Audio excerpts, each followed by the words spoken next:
ओम शांति। आज मीठे मीठे से बाबा ब्रह्मा के तन द्वारा कहते हैं, मीठे मीठे बच्चे, अब इस देह के बंधन में नहीं आना है। अब देखिए, बाबा के ज्ञान से पहले अगर हम चेक करें अपने आप को, तो कभी हमने अपनी आत्मा पे ध्यान दिया? कभी हमने जो मन में बातें चलती हैं, बुद्धि में जो अलग अलग बातें हैं, हमारी संस्कार जो भी बुरे हैं, वो कहाँ है, कैसे उनको परिवर्तन करना है, ये शिक्षा हमें दुनिया में किसी ने दी कि भाई मन को शांत करना है? तो मन कहाँ है और मन आत्मा में, आत्मा कहाँ रहती है, आत्मा क्या करती है, कैसे दिखती है, कहाँ से आती है, आत्मा का बाप कौन है? इसको कहते हैं आध्यात्मिक ज्ञान, स्पिरिचुअल नॉलेज।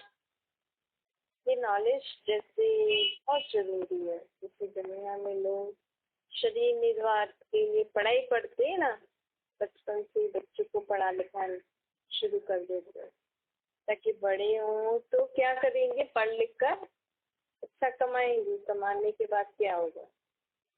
अच्छा खाएंगे, पिएंगे, अच्छा घर बनाएंगे, अच्छा रहेंगे, अच्छे कपड़े पहनेंगे। बस शरीर के लिए किया ना, आज तक तो हमने यही किया ना। आज तक हमें बचपन से किसी ने पढ़ाया कि मन में ऐसे उल्टे सुलटे विचार आए तो कैसे सोचना चाहिए, क्या करना चाहिए, मन में फालतू विचार ना आए उसके लिए क्या करना चाहिए, बुद्धि कैसे सदा शुद्ध रहे, अच्छी अच्छी बातें बुद्धि में, बुद्धि को कैसे तेज करें, मन को कैसे हम पुरानी दुख की व्यर्थ बातों से मुक्त शुद्ध करें। आज तक किसी स्कूल कॉलेज में हमसे पढ़ाते हैं तो संस्कारों को कैसे परिवर्तन करें, गुस्सा, चिढ़ना, ये तो कितने, अगर हम इस पे बुक लिखें तो लोगों को, अगर आप ही चेक करो कि आपको किन किन बातों पे गुस्सा आता है, क्यों क्यों आता है, तो इस पे कोई डीप स्टडी करे ना, ये एक सब्जेक्ट बन जाएगा।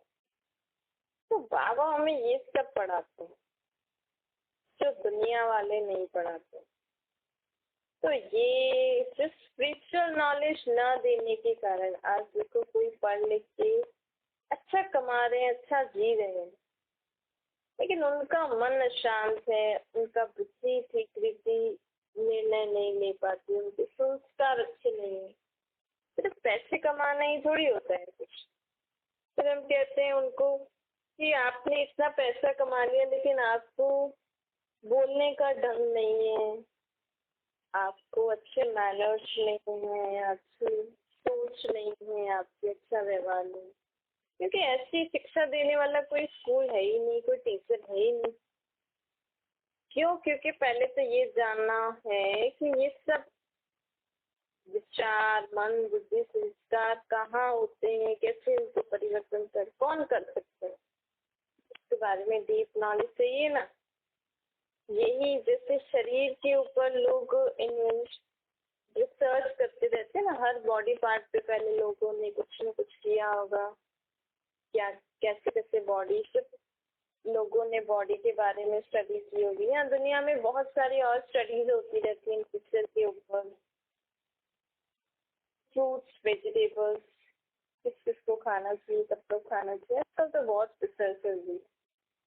लेकिन इस शरीर को चलाने वाली मैं आत्मा हूँ, इसको, इसके ऊपर कभी किसी ने जानने की कोशिश करी भी होगी तो फेल हो गए, क्योंकि इसकी स्टडी सिर्फ बाबा ही करा सकते हैं, जिनको हम भगवान कहते हैं, जिनको हम गॉड फादर कहते हैं, जिनको हम परम आत्मा कहते हैं। देखो, परम आत्मा के साथ परम पिता भी लगाते हैं, मतलब वो परे से परे रहने वाली आत्मा, हम सभी आत्माओं के बाप हैं। तो पहले तो बाबा हमें आत्मा की स्टडी कराते हैं, फिर बाबा अपने बारे में बताते हैं, फिर बाबा कहते हैं अब चेक करो कि आपकी आत्मा में जो मन है वो सारा दिन क्या क्या सोचता रहता है। आपकी बुद्धि में जो बातें, मतलब जो हम बातें सोचते हैं फिर कैसे कैसे हम उस पर निर्णय करते हैं। निर्णय कब करते हैं, मतलब बुद्धि निर्णय करती है ना, मतलब बुद्धि में सब स्टोर होता है। फिर बुद्धि बोलती है हाँ उसके साथ भी ऐसा हुआ था, उसने ऐसा किया तो गड़बड़ होगी तो अपन ऐसा करते हैं। तो ये बुद्धि का काम है डिसीजन में। फिर हमारे संस्कार बन जाते हैं, तो संस्कार भी आत्मा में। तो अब बाबा हमें कहते हैं आप चेक करो।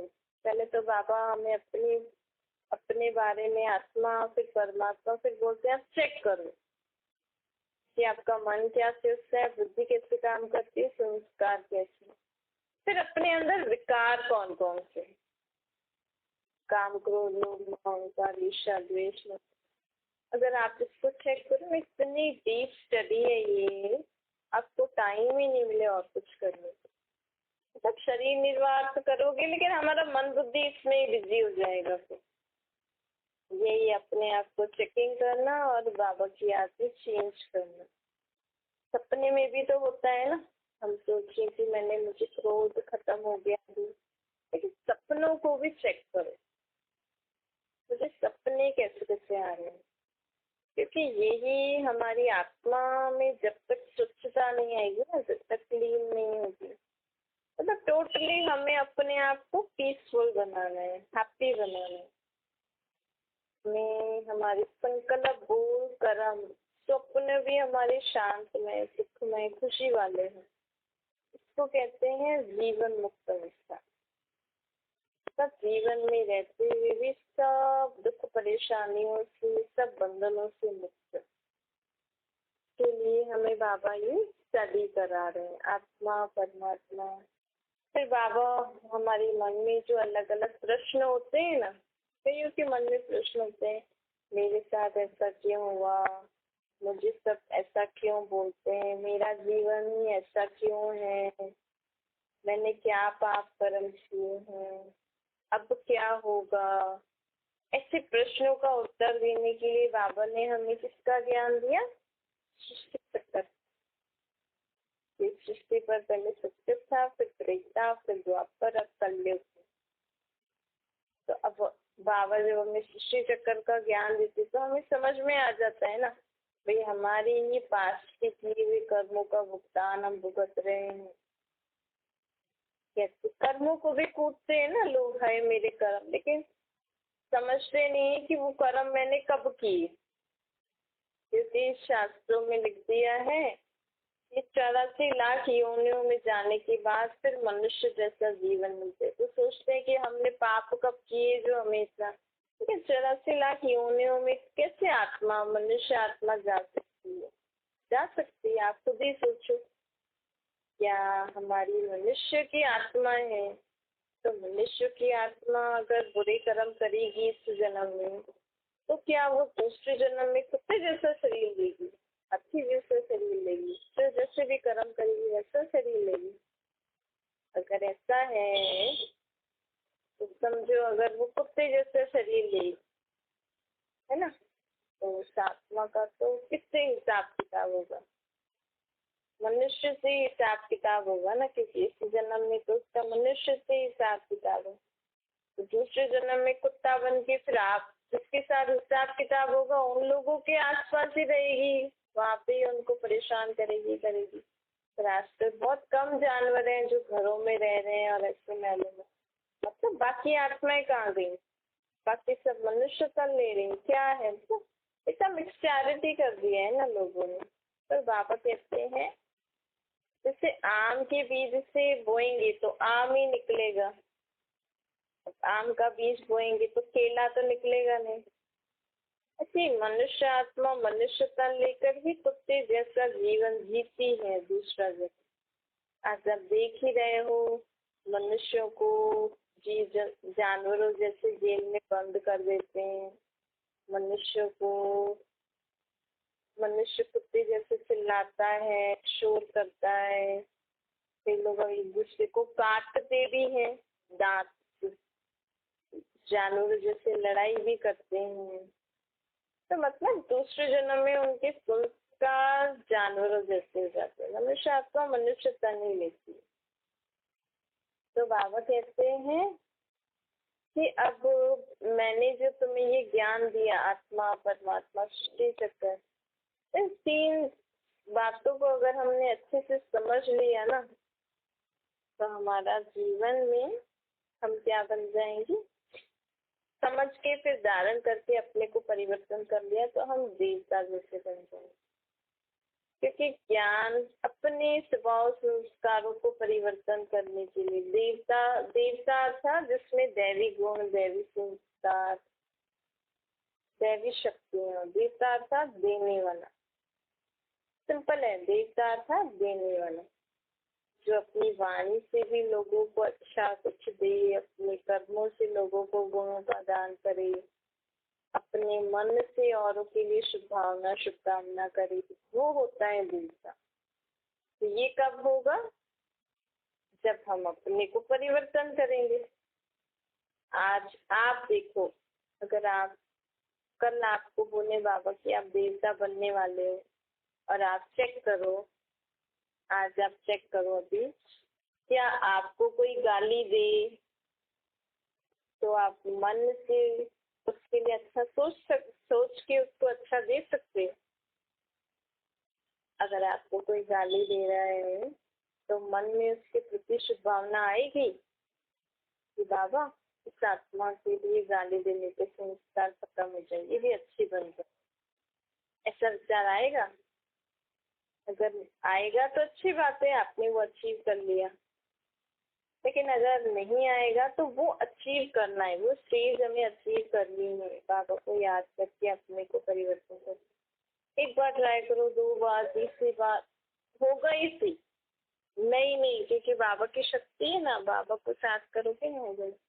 आज आपको कोई उल्टा सुल्टा बोले, आपके ऊपर चोरी का इल्जाम लगाए, तो आप उसको कुछ मुख से कुछ उल्टा सुल्टा बोलोगे कि आपने चोरी तो नहीं की, आप बोलोगे मैंने तो नहीं की, पर वो ऐसा बोल रहा है, आपको चोर बोल रहा है, तो आप उसको क्रोध में आके कुछ उल्टा सुल्टा बोलेगी, आप कैसे मेरे को चोर बोल रहे, आप कौन होते हो, ये वो ऐसा मुख से बोलोगे।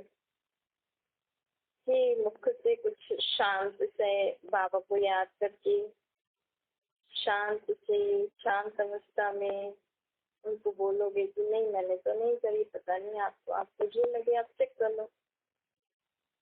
बस ऐसे शांति से बात खत्म करोगे या कुछ आप भी एग्रेसिव हो जाओगे, तो इसे चेक करना।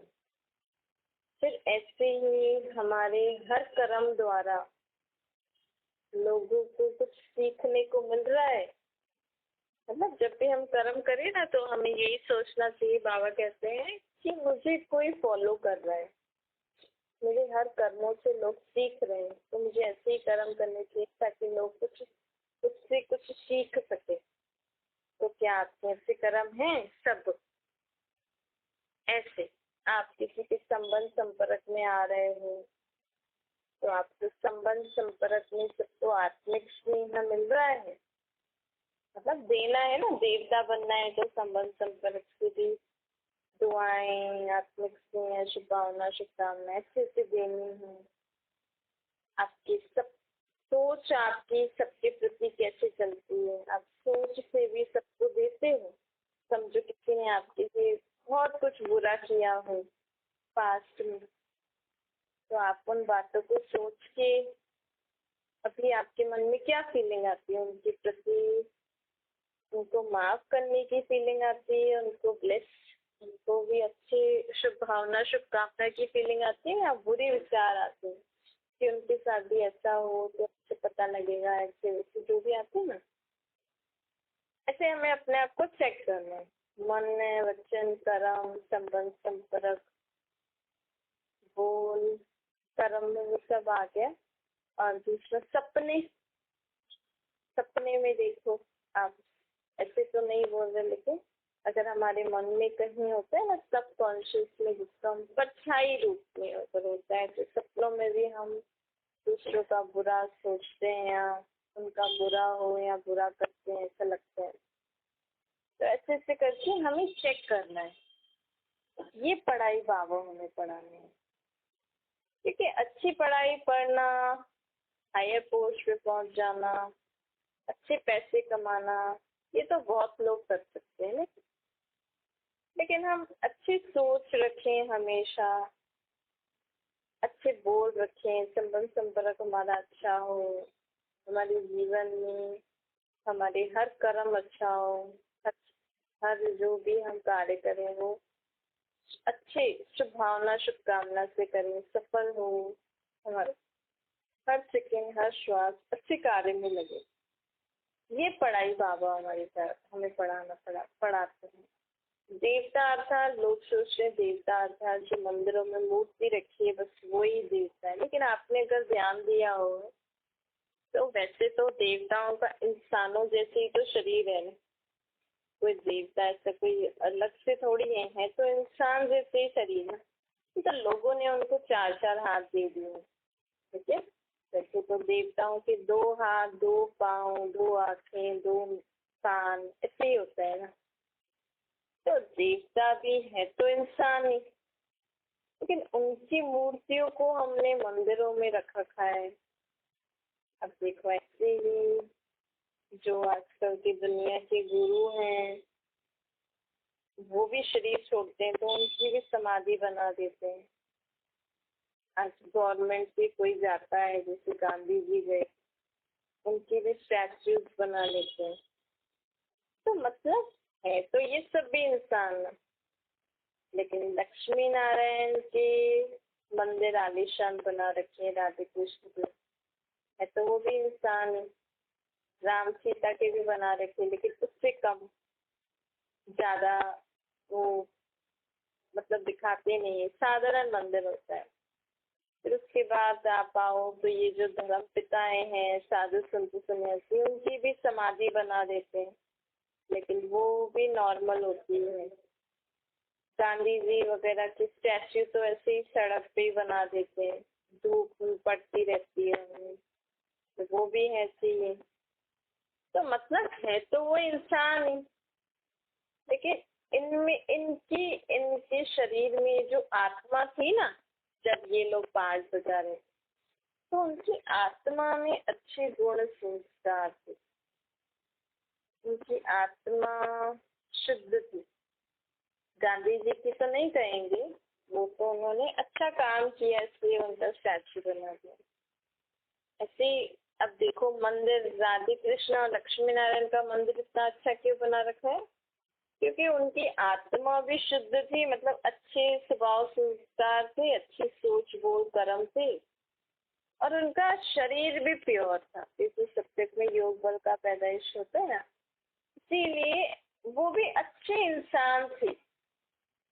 लोगों ने उनको देवी देवता कह दिया है क्योंकि उस समय जो महाराजा महारानी थे उनको टाइटल था देवी देवता, अर्थात वो सबको उनके राज्य में सबको सुख शांति मिलती थी। जैसे आज प्रेसिडेंट प्राइम मिनिस्टर बोलते हैं ना, द्वापर कलयुग में राजा रानी बोलते थे, ऐसे पहले राजा रानी थे, ऐसे जो सतयुग में होंगे ना उनको महाराजा महारानी बोलेंगे, उनको देवी देवता बोलेंगे, बस टाइटल है ये।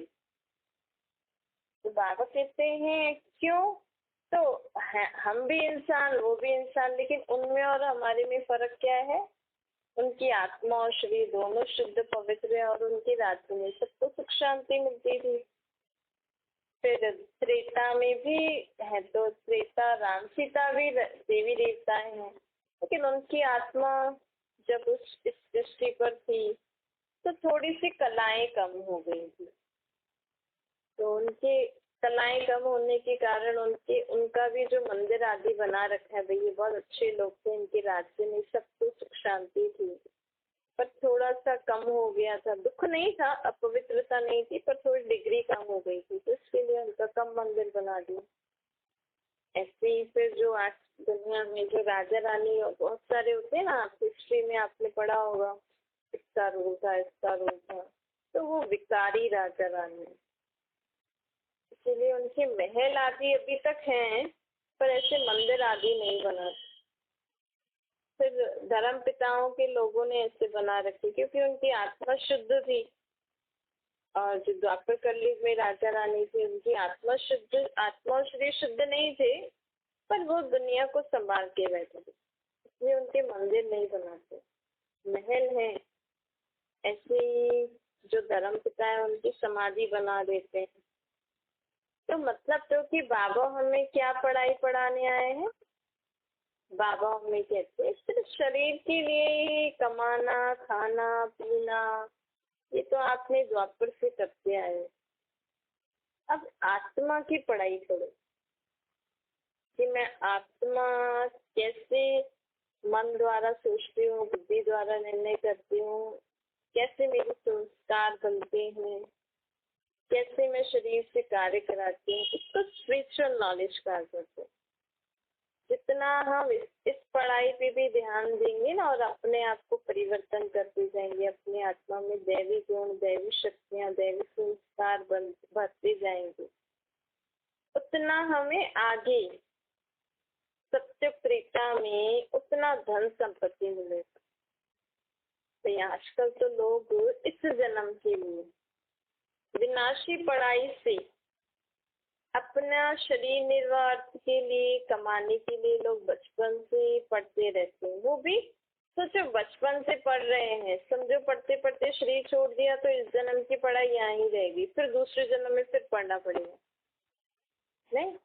लेकिन बाबा अभी जो हमें आत्मा की पढ़ाई पढ़ा रहे हैं ना, ये पढ़ाई पढ़ने से हमारा जो नेक्स्ट सत्य पिता का जो जीवन है उसमें हमें उतना धन संपत्ति मिलेगा। मतलब अब हम पढ़ाई भी पढ़ रहे हैं और साथ में कमाई भी जमा कर रहे हैं। अब 2 युगों के लिए, 2 युगों के लिए फिर हमें कभी भी पढ़ाई नहीं करनी पड़ेगी कमाने के लिए। हाँ, ऐसे स्कूल में भाषा वगैरह पढ़ेंगे और जो महाराजा महारानी होंगे वो अपने राज्य चलाने के लिए थोड़ी सी पढ़ेंगे, थोड़ी सी स्टडी। लेकिन ऐसे जैसे आजकल दुनिया में लोग पढ़ते हैं ना, पढ़ोगे लिखोगे तो फिर अच्छा कमाओगे, इसलिए लोग पढ़ते हैं ना। लेकिन सत्य त्रेता में ऐसा नहीं होगा। वहाँ पे कितनी हमें धन संपत्ति मिलनी है, वो अभी की आत्मा की पढ़ाई, परमात्मा की पढ़ाई से ही हमें वापस स्थूल धन संपत्ति मिलेगी। तो आप सोचो, बाबा ये नहीं कह रहे इस जन्म में आप कुछ कमाओ नहीं, ऐसे ही पढ़ाई पढ़ते रहो। कमाओ लेकिन ज्यादा लालच, लोभ नहीं। इतना कमाओ कि आप साधारण जीवन जी सको और बाबा की पढ़ाई में भी ध्यान दे सको। ज्यादा विनाशी कमाई के पीछे जाओगे तो बाबा की पढ़ाई नहीं कर पाओगे। आत्मा के बारे में अच्छी नॉलेज, जो डीप नॉलेज बाबा कहते हैं, सुनाते हैं, सृष्टि चक्कर के बारे में, परमात्मा के बारे में, वो नहीं सुनेंगे, नहीं समझेंगे, बीच बीच में मनन चिंतन नहीं करेंगे, तो फिर नेक्स्ट के जन्मों के लिए कमाई जमा कम हो। तो ये बाबा कहते हैं वो भी अपना कार्य करते रहो और ये भी। और ये पढ़ाई तो कितनी सहज है ना। यहाँ तो हमें डेली जब हम दुनियादारी में आएंगे, कार्य करेंगे, सिर्फ उस समय हमें चेक करना है। अभी तक हम चेक नहीं करते थे ना, बातों में आ जाते थे। अब हमें चेक करना है कि हर बात, हर सिचुएशन में मेरे मन में क्या संकल्प आ रहे हैं, मेरी बुद्धि कैसे काम कर रही है, मेरे संस्कार कैसे हैं। अभी भी मैं बात में मुझे गुस्सा तो नहीं आ जाता है, चिड़चिड़ापन तो नहीं आ जाता है। ऐसे हमें अपने संस्कार चेक करने हैं, संबंध व्यवहार कैसे हो रहा है मेरा। तो ये पढ़ाई हमें चलते फिरते करनी है, सिर्फ चेक करना है और बाबा को बताते जाना है, बाबा मुझमें ये कमी है। तो उससे बाबा उसको बढ़ते जाएंगे और हम क्या बन जाएंगे? सर्वगुणों से संपन्न, 16 कलाओं से संपन्न, संपूर्ण निर्विकारी, अहिंसक, मर्यादा पुरुषोत्तम। ये हमारी डिग्री है। जैसे हर फील्ड में डिग्री मिलती है ना, डॉक्टरी, इंजीनियर या जो भी लोग करते हैं आजकल, इतने सारे कोर्स होते हैं, हर एक कोर्स में डिग्री मिलती है। यहाँ पे भी हम अच्छे से पढ़ाई पढ़ के ना अपनी आत्मा में जब सर्व गुण हमारे आ जाएंगे सब शक्तियाँ हमारी आत्मा में आ जाएंगी। 16 कलाएं जब हम आत्मा में आ जाएंगे, जब हम आत्मा संपूर्ण निर्विकारी बन जाएंगे, अहिंसक मर्यादा पुरुषोत्तम बन जाएंगे, तो समझो हमें देवता की डिग्री मिल गई, बाबा ने हमें डिग्री दे दी। फिर हमें नेक्स्ट जन्म में लोग क्या बोलेंगे, फलानी देवी फलाना देवता। क्योंकि यहाँ पे डॉक्टर, इंजीनियर, पायलट या जो भी ऑफिसर बनते हैं तो बोलते हैं ना ये डॉक्टर है, ये इंजीनियर है, ये है, जो भी बोलते हैं।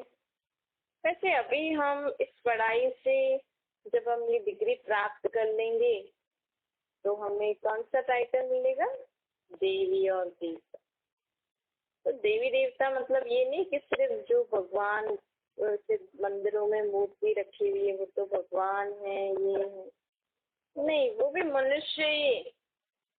देवी देवता मतलब दैवी गुणों वाले मनुष्य। ऐसी आत्मा, जैसे कोई इंजीनियरिंग करता है या डॉक्टर बनता है तो उनकी आत्मा में वो जो भी उन्होंने किया है, इंजीनियरिंग, डॉक्टरी या जो भी प्लेन चलाने का, पायलट, एयरफोर्स पायलट या आर्मी ऑफिसर, मतलब उनकी आत्मा ने वो संस्कार, वो समझ, वो नॉलेज है ना उनकी आत्मा में, उस फील्ड की नॉलेज है, डॉक्टरी की नॉलेज है, इंजीनियरिंग की नॉलेज है, जिस भी फील्ड में इंजीनियरिंग करी हो, प्लेन चलाने की नॉलेज है, इसी समय ऐसे करना है, ऐसे करना है, ऐसे करना है, आर्मी ऑफिसर बने तो उनको वो उस फील्ड में नॉलेज आएगी तो उनको टाइटल दे देते हैं। तो मंदिरों में जो लोग भगवान के रूप में देवी देवताओं को पूछे ना, वो भी इंसान ही, बस ये है कि उनके पास वो डिग्री प्राप्त है, उनकी आत्मा में सर्वगुण है, सर्व शक्तियाँ हैं, सर्व ज्ञान है, सब सर्वगुण, 16 कलाएं, संपूर्ण निर्विकारी, अहिंसक, मर्यादा पुरुषोत्तम है। ज्ञान उनके पास सत्युग में नहीं होगा, वो उनकी प्रारब्ध होगी।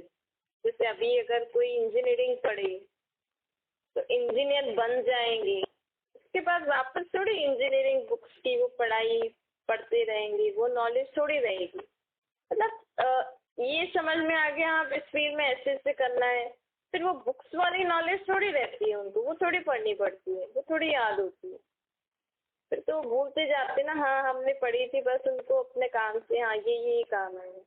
ऐसे अभी हम पढ़ाई पढ़ रहे हैं, तो तब तक में हमें ये नॉलेज नहीं होगी कि गुणों को कैसे, कौन कौन से गुण होते हैं, क्या कैसे कैसे धारण करना है, क्या क्या होता है, ये नहीं, बस हम प्रारब्ध भोगेंगे। मतलब आत्मा में वो संस्कार बन जाते, फिर ऑटोमेटिकली हर्षित मुक्ता, रॉयलिटी, प्योरिटी, हैप्पीनेस वाले गुण ऑटोमेटिकली आत्मा में इमर्ज होते रहते हैं। उसको याद नहीं करना पड़ता है कि अब मुझे हैप्पी होना है, अब मुझे कुछ ऐसा माहौल है तो मुझे अब ये करना चाहिए, ऐसा नहीं, ऑटोमेटिकली इमर्ज होता रहता है उसका। तो बाबा कहते हैं अब हमें कौन सी डिग्री मिलेगी ये पढ़ाई पढ़ने से, देवी और देव टाइटल मिलेगा, डिग्री सर्वगुण संपन्न, 16 कला संपूर्ण, संपूर्ण निर्विकारी, अहिंसक, मर्यादा अहिंसक, देवी देवता धर्म, मर्यादा पुरुषोत्तम। अच्छा, मीठी मीठी सिकंदरी बच्चों प्रति माता का, बाप दादा का याद प्यार और गुड मॉर्निंग। रूहानी बाप की हम सभी रूहानी बच्चों को नमस्ते। हमारी भी रूहानी माता का, बाप दादा को याद प्यार, गुड मॉर्निंग और नमस्ते। वरदान है, देह के संबंध और पदार्थों के बंधन से मुक्त रहने वाले जीवन मुक्त फरिश्ता बने। फरिश्ता अर्थात पुरानी दुनिया, पुराने देह से लगाव का रिश्ता नहीं। फरिश्ता कौन होता है? जिसका पुरानी दुनिया, पुरानी देह से लगाव का रिश्ता नहीं होता है। पुरानी दुनिया में रहेगा, पुरानी देह को भी यूज करेगा, लेकिन अटैचमेंट नहीं करता। देह से आत्मा का रिश्ता तो है, लेकिन लगाव का संबंध नहीं। कर्मेंद्रियों से मैं आत्मा कर्म कर रही हूँ, संबंध में आना है, लेकिन कर्म के बंधन में नहीं आना है। समझो मैंने कर्मेंद्रियों से कर्म किया, लेकिन वो खराब हो गया, वो बिगड़ गया, तो मैं उसी की चिंता में नहीं रहूं। कि मेरे से ये काम खराब हो गया, मेरे से गलत हुआ, तुरंत का कर्म जैसा भी हुआ, अच्छा हुआ बुरा, कर्म पूरा हुआ और बाबा के पास, बाबा इन कर्में से मैं काम कर रही थी तो ऐसा ऐसा हो गया, सॉरी। मतलब बोझ नहीं, बंधन नहीं अनुभव करना। बंधन अनुभव करेंगे तो फिर इसी दुनिया में अटैचमेंट बंधन में रहते हैं, फिर हम बाबा को याद नहीं कर सकते। रिश्ता था कर्म करते भी कर्म के बंधन से मुक्त, न देह का बंधन, न देह के संबंध का बंधन, न देह के पदार्थों का भी बंधन। समझो आप काम करते हो, कुछ टूट गया, देह से संबंधित जो पदार्थ है वो टूट गए, तो कई लोग उसमें ही सोचते रहते हैं, हाय मेरा ये टूट गया, मेरे से गलती हो गई, खराब हो गया, नहीं टूट गया बाबा, टूट गया। ऐसे बंधन मुक्त रहने वाले ही जीवन मुक्त फरिश्ता है। स्लोगन है, स्थूल धन संपत्ति से भी अधिक मूल्यवान कौन सी संपत्ति है? रूहानी स्नेह, आत्मिक स्नेह। आज धन के लिए लोग परिवार में ही झगड़े हो रहे हैं, परिवार में स्नेह नहीं है। क्यों? धन नहीं, धन संपत्ति के लिए लोग स्नेह को, परिवार टूट जाता है, किसी को मार देते हैं लोग। लेकिन बाबा को तो सबसे बड़ी संपत्ति है आत्मिक स्नेह बना के रखना है। भले आपके संबंधों में क्या भी बात होती रहे ना, उसको साइड में रख के अपना स्नेह कभी नहीं कम करना, स्नेह हमेशा बनाया हुआ रहे, आत्मिक स्नेह।